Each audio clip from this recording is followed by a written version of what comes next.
பேங்க்ல வாங்கின லோனுக்கு இஎம்ஐ கட்ட தவறுனா சிறைக்கு செல்ல வேண்டும் என்ற அச்சம் தேவையில்லை.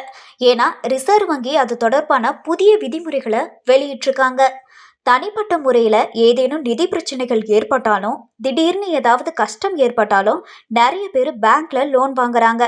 அங்கே பர்சனல் லோனும் கொடுக்குறாங்க. ஒவ்வொரு பேங்க்ல ஒவ்வொரு மாதிரியான இன்ட்ரெஸ்ட் ரேட் இருக்கு.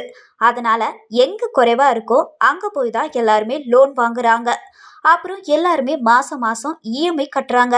ஆனா ஒரு கட்டத்துல குடும்பத்தின் நிதி பிரச்சனையால கடன் தொகைக்கான இஎம்ஐ செலுத்த முடியாமல் போகலாம். அல்லது ஏதேனும் பிரச்சனையால் இஎம்ஐ செலுத்த முடியாமல் போகலாம். அப்படியானால் என்ன நடக்கும்? என்னென்ன பிரச்சனைகள் வரும்ன்றத பத்தி பார்க்கலாம். பேங்க் அல்லது பிற நிதி நிறுவனங்களில் கடன் வாங்கும்போது அந்த தொகையை இஎம்ஐ முறையில செலுத்த வேண்டும். ஒவ்வொரு மாதமும் இஎம்ஐ செலுத்த வேண்டும்.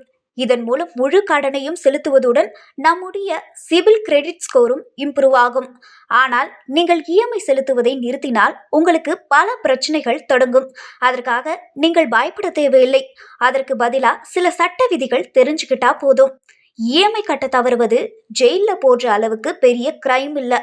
ஆனா செக் பவுன்ஸ் ஆனா அதை கொடுத்தவர் சிறைக்கு செல்ல வேண்டும்.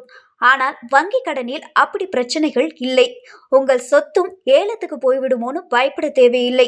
உண்மையான சட்டம் என்ன சொல்லுதுன்னா, கடன் இஎம்ஐ செலுத்தாதவர்கள் யாரும் அவர்களை அழைத்து மிரட்டக்கூடாது.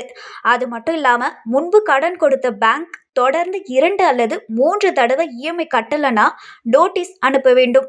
இதை தாண்டி கடன் வசூலிப்பவர்கள் கஸ்டமரை தொந்தரவு செய்யக்கூடாது. அவர்களை மரியாதையுடன் நடத்த வேண்டும். பணம் செலுத்தாத பட்சத்தில் அவர்கள் அடகு வைத்த சொத்தை ஏலத்தில் விடுவதற்கு முன்பு தொடர்பு கொள்ள வேண்டும். அந்த சொத்து அவர்களின் ஒப்புதலுடன் மட்டுமே ஏலம் விடப்படும். ஏதேனும் பிரச்சனையால் கடன் இஎம்ஐ செலுத்த முடியாமல் போனால் அதை பற்றி வங்கி மேலாளரிடம் பேசி கடன் காலத்தை நீடிக்க அல்லது வேறு ஏதேனும் தீர்வை கேட்கலாம். வங்கிகளும் ஒப்புக்கொள்ள அதிக வாய்ப்புள்ளது. இந்த விதிகளை மனதில் கொண்டு வங்கி கடனை பெறுங்க.